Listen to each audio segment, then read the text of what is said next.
Vamos a revisar ahora el tejido conectivo. Y en este tejido, que lo hemos mencionado un par de veces ya, acá está nuestro epitelio, era el tejido que estaba por debajo del epitelio, el tejido subyacente, que está por debajo de nuestro epitelio. Y ese tejido, como ven ustedes, a diferencia del tejido epitelial, este tejido presenta espacio entre las células. Acá está el esquema y esta es la fotografía.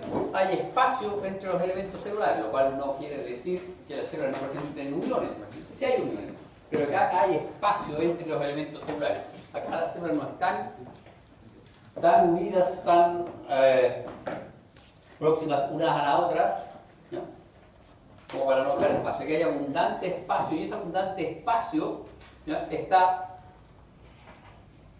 rellenado de elementos de la matriz, y se denominan elementos de la matriz extracelular. Y esos elementos de la matriz extracelular van a ser fibras y elementos no fibrosos. Los elementos no fibrosos son proteínas, son carbohidratos, etc.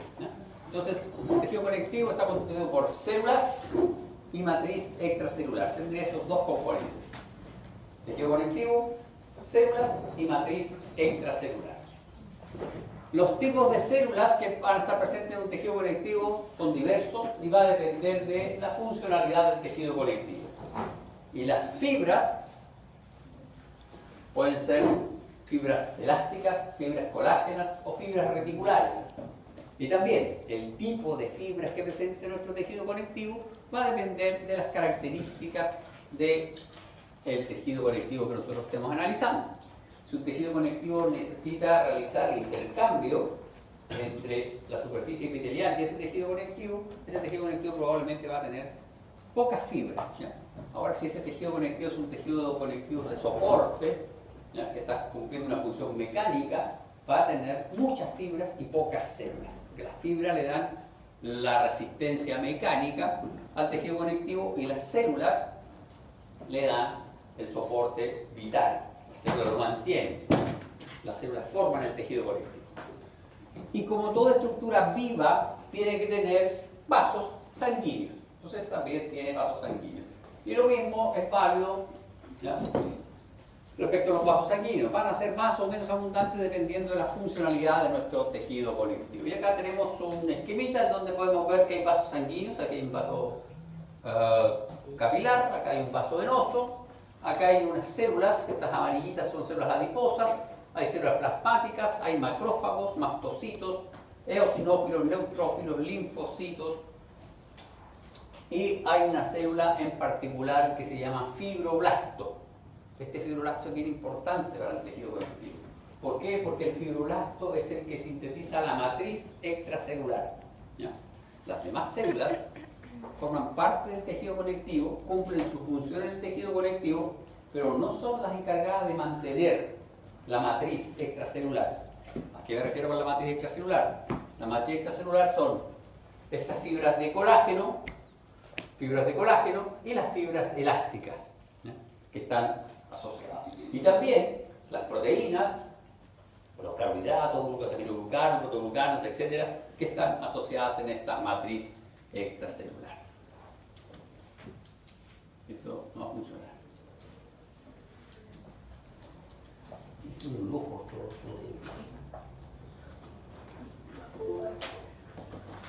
Ahí sí. Bien, entonces vamos a ver la histología de este tejido conectivo y vamos a ver que el tejido conectivo forma dos grandes grupos: el tejido conjuntivo propiamente tal, o conectivo. En algunos textos aparece como tejido conjuntivo, ¿ya?, en otros como tejido conectivo. Son más o menos lo mismo. Y el tejido conectivo especializado. ¿Qué quiere decir? Que hay tejidos conectivos que se han especializado y han adquirido características particulares y por tanto tienen nombres particulares, nombres propios. Y el tejido conectivo especializado es el cartílago y el hueso. El hueso es un tejido súper duro. Ustedes lo han visto ahí en las ferias artesanales, en las artesanías de hueso. Ese es un tejido conectivo. Lo que pasa es que uno cuando se encuentra con los huesos, lo encuentra en la sopa o en las ferias artesanales hechos collares. Entonces uno tiene la idea del tejido óseo como una cosa inerte, dura, pero es un tejido vivo. Luego, desde el punto de vista de la estructura, el tejido conectivo está constituido por dos elementos, las células y el material extracelular. Este material extracelular también aparece como sustancia o matriz amorfa en algunos textos, ¿ya? Pero es la materia extracelular, es lo que queda al lado de las células. Y ese material extracelular está constituido por fibras y componentes no fibrilares. Ya dijimos, las fibras son colágeno y fibras elásticas. Bien, vamos a ver cómo se clasifica el tejido conectivo. El tejido conectivo se puede clasificar como embrionario y adulto. El tejido conectivo embrionario se denomina mesénquima. Y como su nombre lo sugiere, solo está presente durante la etapa embrionaria. Y es un tejido conectivo muy laxo. Presenta un bajo número de células, presenta pocas células, ¿ya? Presenta células de aspecto estrellado, presenta pocas fibras y bastantes protoglucanos y glucosaminoglucanos. Luego tenemos el tejido conectivo del adulto, y el del adulto tiene dos presentaciones: el no especializado y el tejido conectivo especializado. Ahora bien, el no especializado puede ser laxo o puede ser denso. Tejido conectivo fibrilar no especializado puede ser laxo o puede ser denso. ¿A qué se refiere esto? Dijimos que los tejidos conectivos tenían dos componentes, la matriz y las células. Entonces vamos a dibujar nuestras células. Vamos a dibujar nuestras células así. Esas son las células. Y el componente extracelular, que son las fibras. Entonces, en este caso estamos hablando de un tejido conectivo laxo. ¿Por qué razón? Porque hay mayor cantidad de células que fibras. Y hay abundante espacio entre las células y entre las fibras. En cambio, el tejido conectivo denso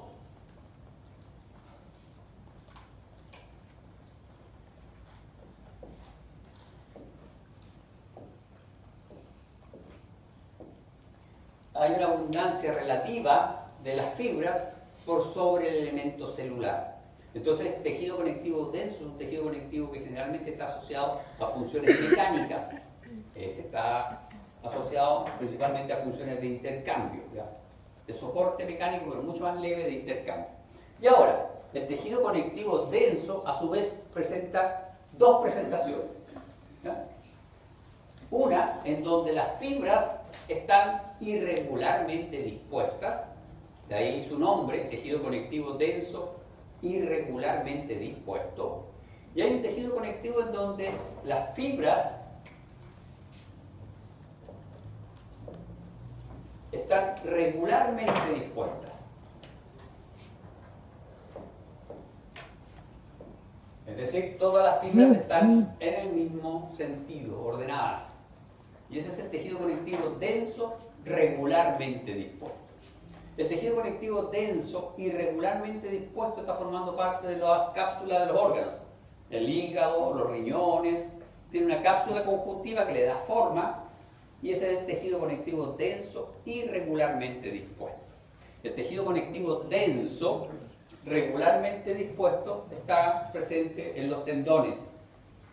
También está presente en la córnea. Es un tejido conectivo en donde hay pocas células y hay muchas fibras. En este hay predominio de fibras por sobre las células, pero aquí hay muy pocas células y muchas fibras.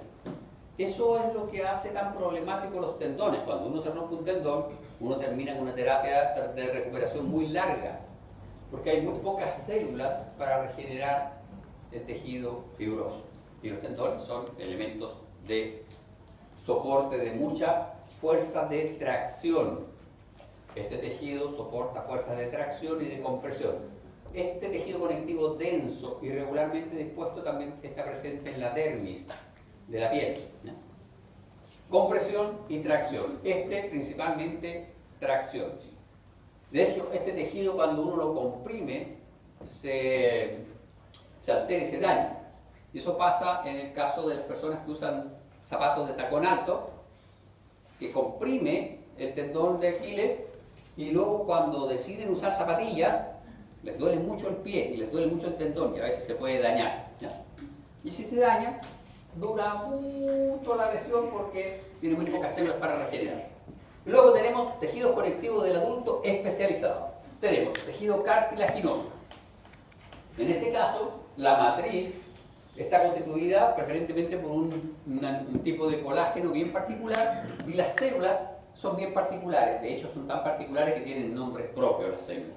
¿Ya? Y luego tenemos el tejido óseo, en donde acá las fibras de colágeno se especializaron más todavía y se distribuyen formando algo muy especial.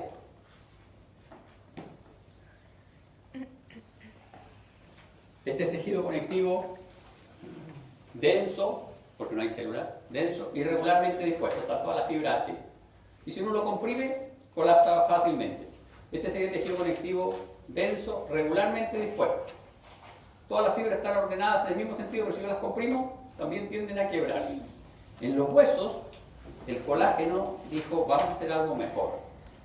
Vamos a transformar todas las fibras de colágeno y vamos a hacer un elemento esencial que se llama laminilla ósea. Y forman láminas concéntricas. Las mismas cosas de colágeno formaron láminas concéntricas, son las mismas hojas de papel, pero si yo las trato de hacer colapsar ahora, no puedo. Y es el mismo papel, la misma cantidad de láminas de colágeno, la misma proteína, solo que las ordené, las distribuí de forma concéntrica. Entonces, las fuerzas mecánicas, gracias mi niña, perdone, pero no había otra forma de explicarlo. Las fuerzas mecánicas se anulan y luego hay una serie de especializaciones más que las vamos a ver cuando veamos tejido óseo. Y luego tenemos el tejido adiposo. El tejido conjuntivo adiposo es un tejido conectivo especial. ¿Por qué? Porque en este caso hay un predominio de un elemento celular que son las células adiposas o adipocitos. ¿Ya? Y finalmente, aquí en rojo, el tejido sanguíneo. ¿Por qué? Porque hay algunos libros que consideran tejido sanguíneo, la sangre, como un tejido conectivo fluido. Hay otros que dicen que no puede ser tejido conectivo. ¿Ya? Es por si lo encuentran en los libros como tejido conectivo especializado. Hay unos que dicen que sí, otros que dicen que no. Los opositores dicen que no puede ser porque no tiene fibras. No hay fibras. Pero los defensores dicen sí hay. Fibrinógeno. Sí, pero no está como fibra, está como precursor de las fibras. Porque cuando forma fibra de fibrinógeno forma el tapón hemostático, los coágulos, y ya no es sangre. Entonces hay una discusión, pero en algunos libros aparece como tejido conectivo especializado. Por eso lo agregué ahí con rojito, para que no tengamos problemas. ¿Y nosotros lo tomamos o no como tejido distintivo acá en la clase entonces? Ah, interesante. Desde mi punto de vista, no es un tejido conectivo. Bien, entonces, acá está nuestro tejido conectivo. Este tejido conectivo, a ver ustedes. Ya no, usted está preocupado viendo algo. No lo voy a molestar, no se preocupe, siga revisando su WhatsApp, es más importante. Señorita, ayúdeme. ¿Este es un tejido conectivo laxo o un tejido conectivo denso de acuerdo a lo que hemos explicado? A ver. Laxo. Laxo, ¿por qué? Porque hay más células que fibras. Porque hay muchos núcleos y esas son las fibras. Esas rojitas o no sé, café claro son las fibras de colágeno y estas negritas son las fibras elásticas. Entonces hay muy pocas fibras y hay muchas células. Este es el tejido conectivo laxo. Y hay fibras, células, y estos espacios blancos de ahí son matriz extracelular. ¿Ya? Entonces va a tener células, matriz extracelular que tiene fibras y componente no fibrilar. Aquí, en este componente no fibrilar, ahí hay un elemento súper importante que son los protoglucanos. Un protoglucano, como era la pregunta número no sé cuánto ya del test de diagnóstico, un protoglucano es una asociación bien especial entre una proteína y un glucosaminoglucano. Un glucosaminoglucano es un polímero de carbohidratos. La particularidad de los glucosaminoglucanos es que tienen carga neta negativa. Entonces, atraen iones, como el sodio, como el potasio. Pero nosotros en nuestro cuerpo no tenemos sodio como metal, lo tenemos hidratado. Entonces, ese sodio que atrae el glucosaminoglucano que está aquí viene con agua de solvatación. Y esa agua es lo que le da la turgencia al tejido conectivo. ¿Ya? Si ustedes quieren verificar esto, lo único que tienen que hacer ustedes es tomar un globo, echarle bolitas de plumavit dentro. Y esas son las células. Y ese globo puede tener muchas células, pero si no tiene matriz extracelular, no es nada, no tiene forma. ¿Cómo le agregamos matriz? Cortamos lana, cortamos hilo de distintos colores, lana de distintos colores, se las echamos adentro. Y todavía no tiene forma. ¿Quién le da la forma? ¿Quién le da el soporte mecánico de resistencia para la fuerza de compresión? Son los protoglucanos. Entonces, ¿qué tenemos que hacer? Agregar un poco de gelatina. Y si la gelatina está muy aguada, el tejido que ustedes van a formar dentro de ese globo va a ser blandito. Si está muy densa, va a ser mucho más duro, ¿no? Entonces, estos protoglucanos aportan agua. Y dependiendo de la cantidad de protoglucanos que tengamos, va a ser más blando o menos blando nuestro tejido conectivo, ¿no? Volviendo a nuestro ejemplo, ustedes tienen muchos protoglucanos con mucha agua y es por eso que cuando hacen el ejercicio de su codo, estiran la piel de su codo, vuelve inmediatamente a su posición. El mío se demora un rato más, el de sus abuelitos se demora mucho más. ¿Por qué? Porque hemos perdido características de nuestro colágeno, de nuestras fibras elásticas y de nuestros protoglucanos. Ya tenemos menos agua. Bien, vamos entonces a revisar los componentes de la matriz extracelular.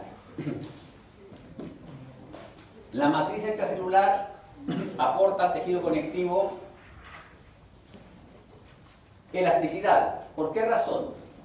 Porque en la matriz extracelular hay fibras, como las fibras elásticas, las cuales, por sus características biomecánicas, aportan elasticidad al tejido conectivo. Por lo tanto, un tejido conectivo que es rico en fibras elásticas va a ser un tejido conectivo muy elástico.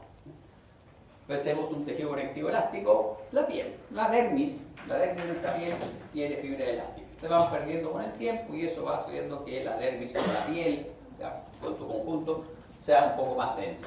Provee un medio de transporte entre la sangre y las células. Esto es súper importante. Mencionamos nuestros protoglucanos que tenían agua asociada a los glucosaminoglucanos.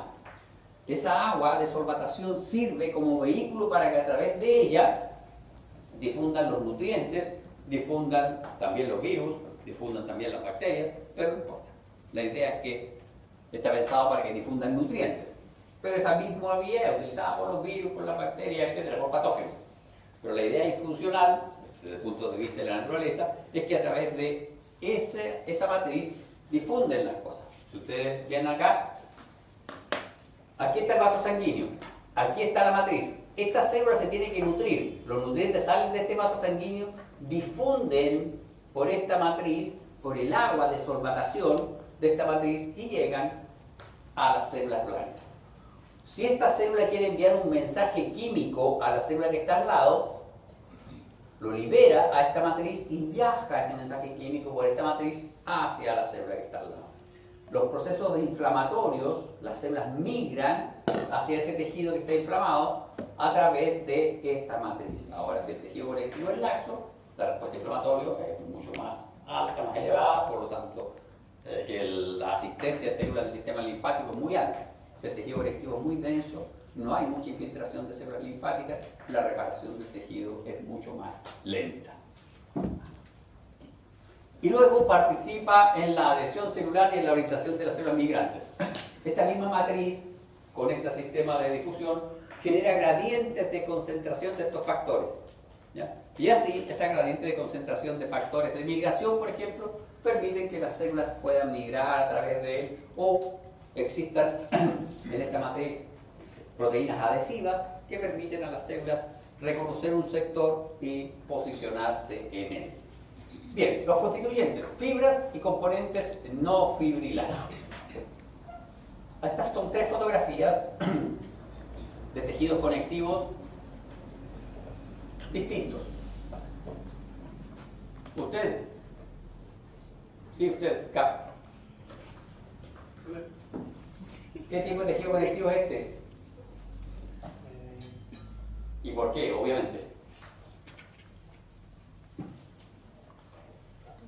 Denso. ¿Por qué? ¿Por qué el tejido conectivo denso? Por los núcleos de la célula.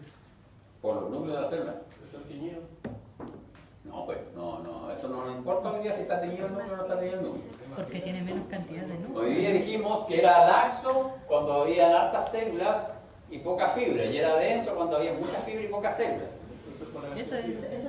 Claro, entonces aquí contamos 1, 2, 3, 4, 5, 6, 7, 8, 9, 10, 11, 15 núcleos en toda esta zona. Esto es tejido conectivo denso. Lo que se ve aquí es eosinófilo, y ustedes se fijan, van hacia acá, van en distintas direcciones. Todo esto eosinófilo es una proteína, es colágeno. Todo eso rosadito que se ve entre las células es colágeno. Entonces hay mucha fibra y pocas células. Este es tejido conectivo denso.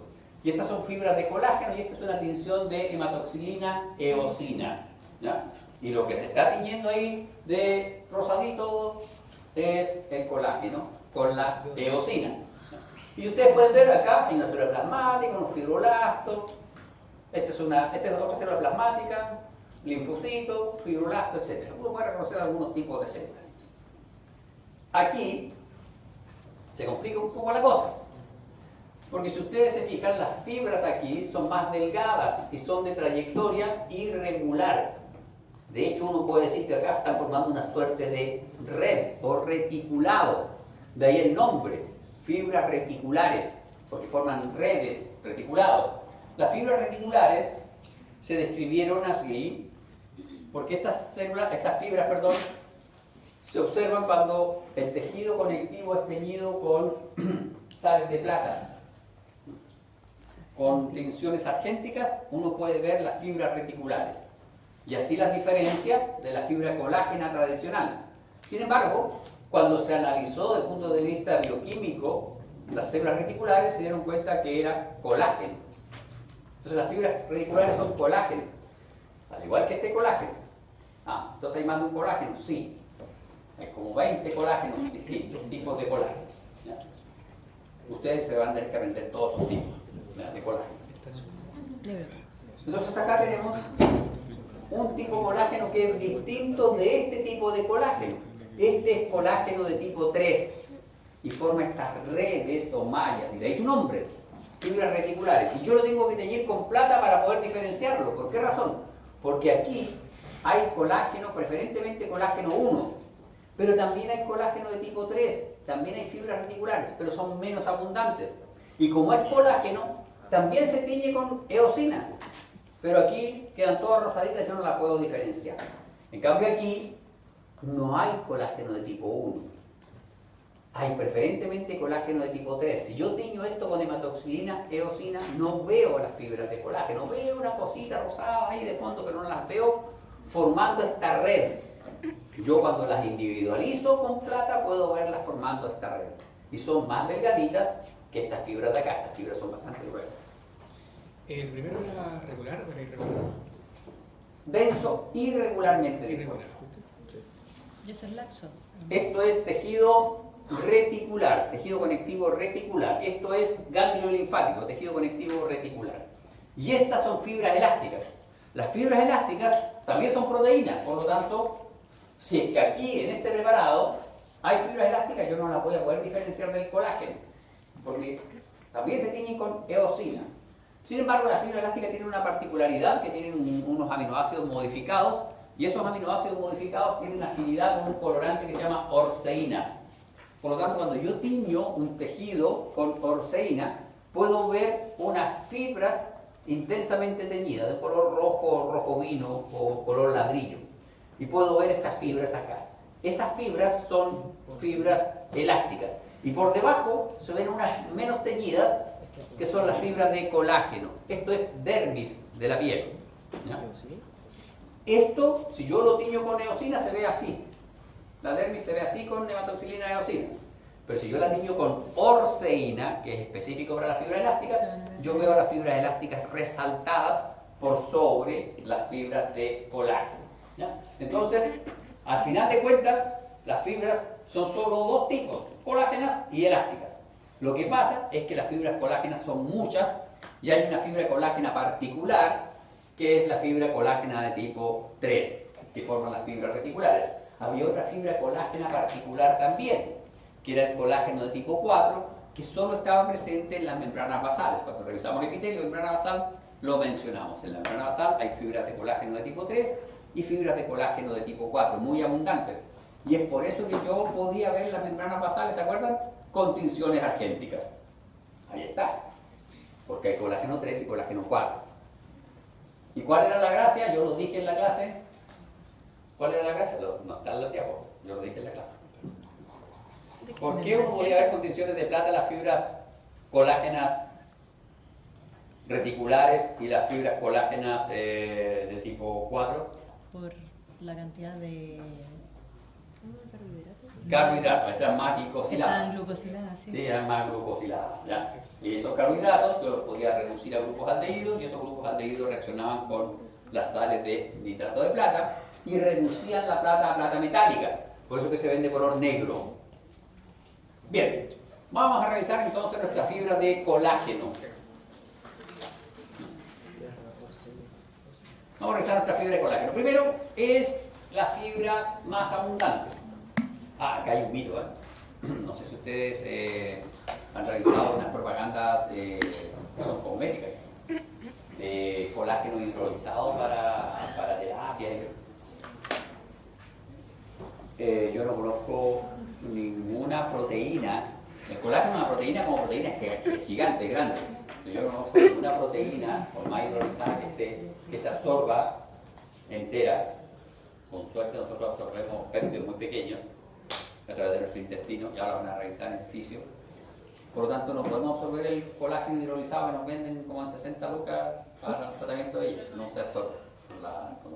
Y lo otro, que yo no conozco ninguna célula, y en ese aspecto son las células súper chicas, ningún fibroblasto que diga, qué bueno que me mandaron colágeno así gigante por la sangre para que yo pueda hacer más tejido conectivo. No, entonces, ojo con eso, es una publicidad medio engañosa. El colágeno nuestro lo sintetizan nuestros fibroblastos, ¿ya? Ahora sí, para la síntesis de ese colágeno el fibroblasto necesita vitamina C, y eso sí es cierto.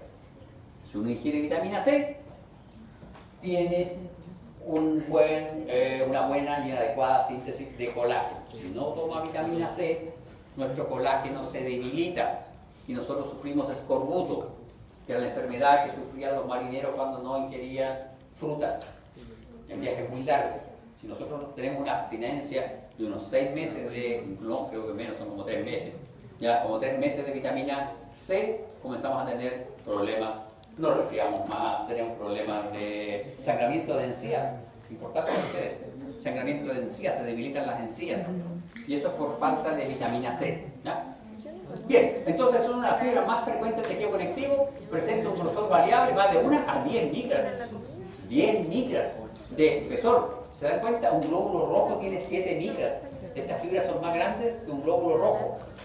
Bueno, es por eso que pueden formar estructuras tan fuertes como los tendones, ¿no? De hecho, el colágeno es la base de las gelatinas. Las gelatinas que uno consumía, ya no, ahora las hacen a partir de algas porque le dan un sabor muy particular a esas gelatinas de colágeno de animal, ¿ya? Pero uno puede formar gelatina. Si uno deja esa gelatina, ese cocimiento de colágeno mucho más tiempo cocinando, adquiere un color café oscuro.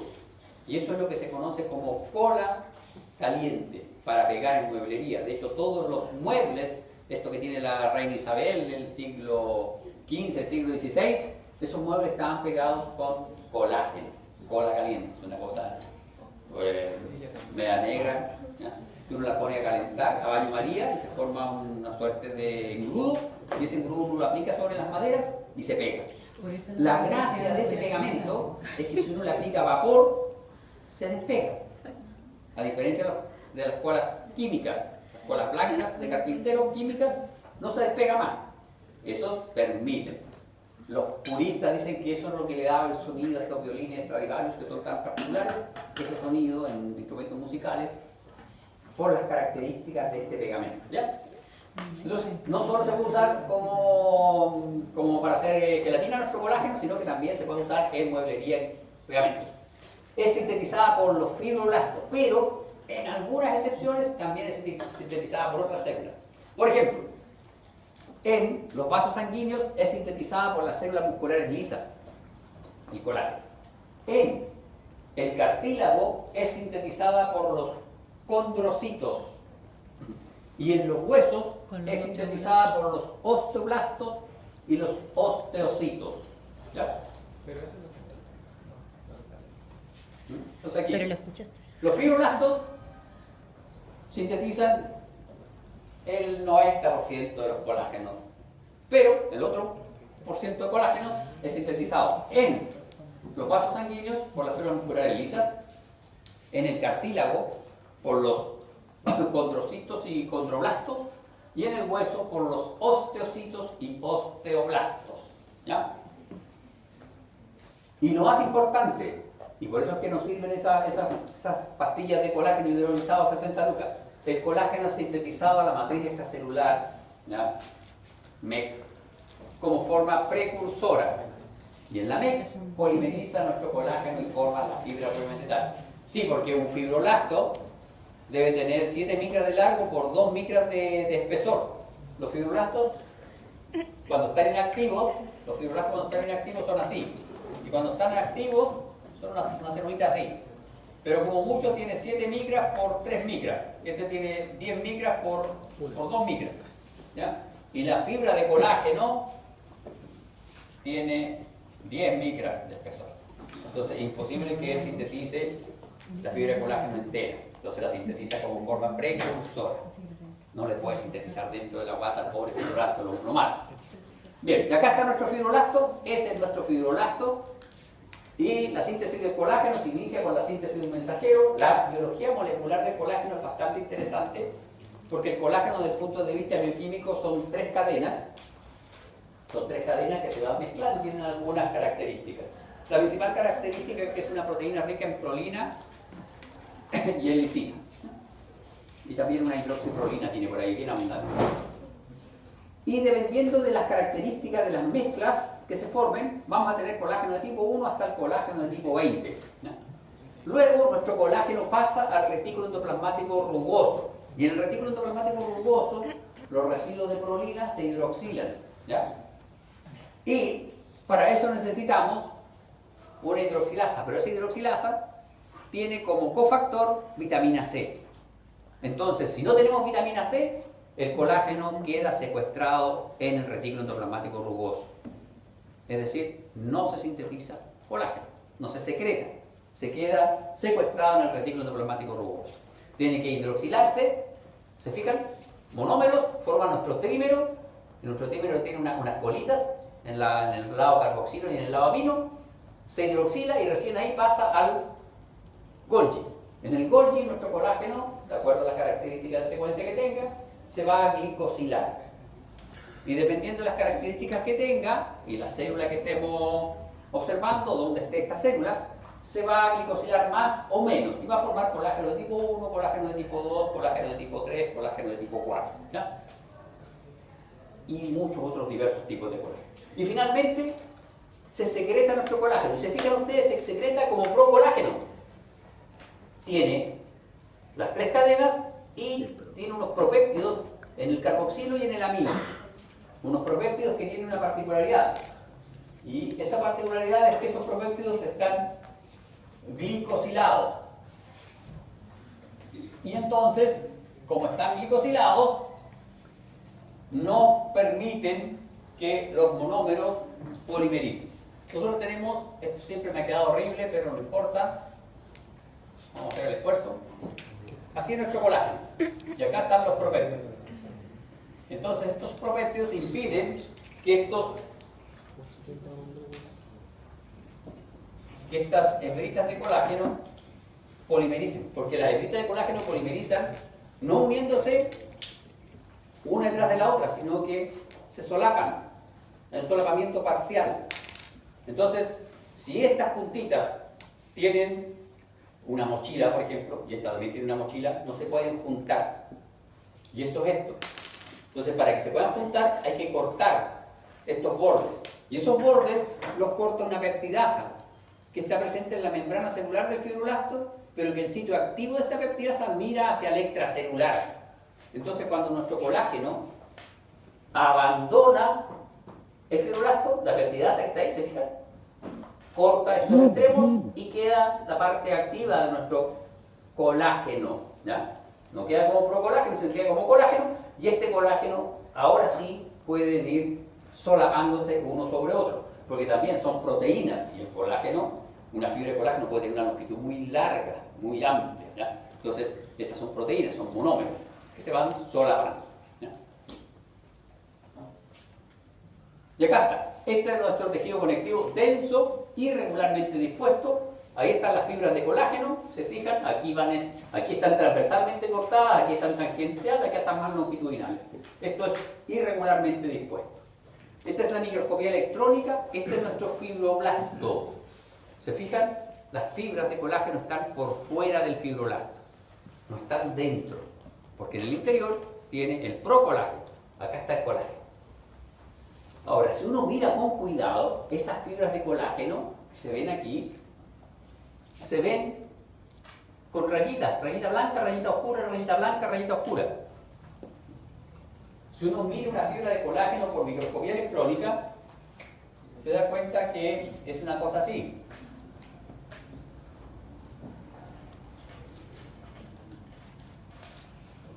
Una rayita clara, una oscura, y eso es periódico.